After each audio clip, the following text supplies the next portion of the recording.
Olá, boa tarde. Esta análise tem o patrocínio da Hora AI Trade. Hoje, nos discos pedidos, decidi pôr à votação três índices.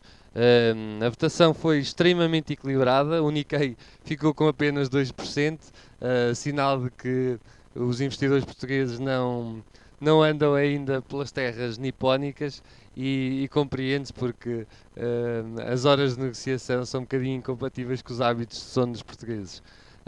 A votação foi muito mais equilibrada do que eu supunha. Eu acreditava que o PSI 20 ganharia o S&P por bastante margem, mas houve um empate técnico. Depois até me esqueci de bloquear o tópico e o S&P acabou por ganhar, mas na altura, ao meio-dia e 45, estavam exatamente com o mesmo número de votos e a minha alma lusa fez-me optar pelo PSI 20, embora, dado o equilíbrio, no final vou dedicar um minutinho ao S&P para não ficar esquecido.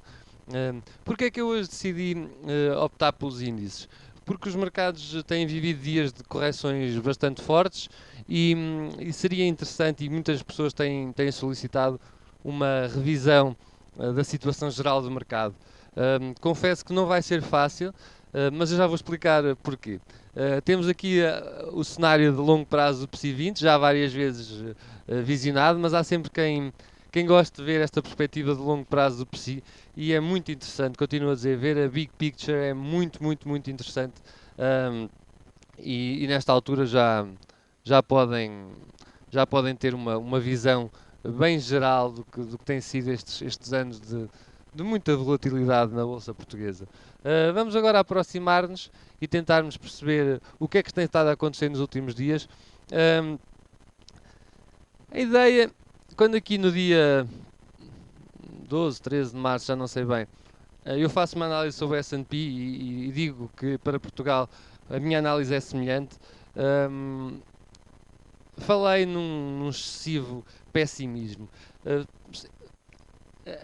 eram tão poucas as pessoas que acreditavam nas subidas que ela iria acontecer, ia prolongar-se por algumas semanas, foi o meu vaticínio na altura. Tal sucedeu, de facto, eu diria que estávamos com níveis de pessimismo próprios do final de um bear market. Isso não quer dizer que eu achava e continuo a achar, não tenho opinião sobre esse assunto, que chegámos ali ao final do bear market e iniciámos um bull market, mas que as condições estavam claramente propícias a um ressalto muito forte estavam. O nível de pessimismo era grande e a reação das pessoas a essa análise, aos mails que me foram chegando, acho que ainda fizeram reforçar mais essa convicção. Mas deixemos isso para trás. O PSI, a partir do momento em que consegue quebrar aqui esta zona de 6.500, que era uma zona de resistência ainda que ténue, ganha força, sobe, depois vem de novo testar os 6.500 e dispara fortemente. O que é que vamos... Eu vou tentar falar primeiro do longo prazo. Aquilo que eu tenho dito é, esta zona marca a fronteira entre o bear market e o bull market. Se esta zona for ultrapassada, para mim acabaram as dúvidas e o bull market começou.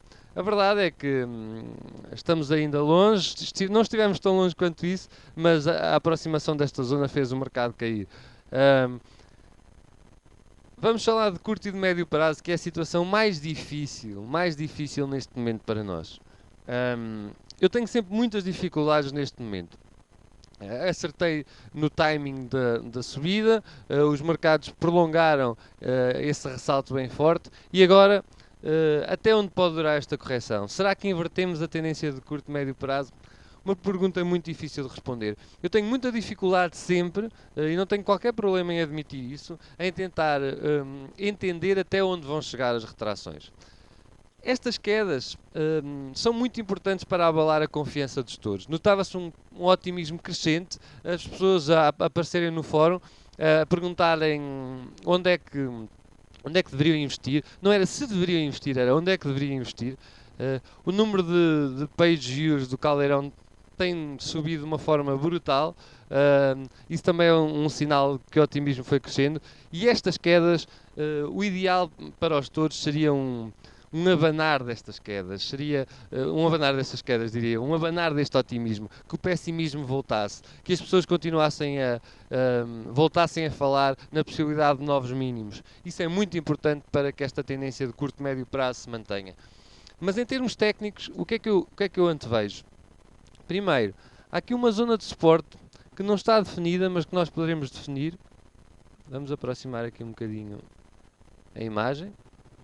Aqui esta zona, aqui entre os 6.700 e 6.800, aqui por aqui, podemos considerar, colocar aqui como uma linha, com uma linha de suporte ténue.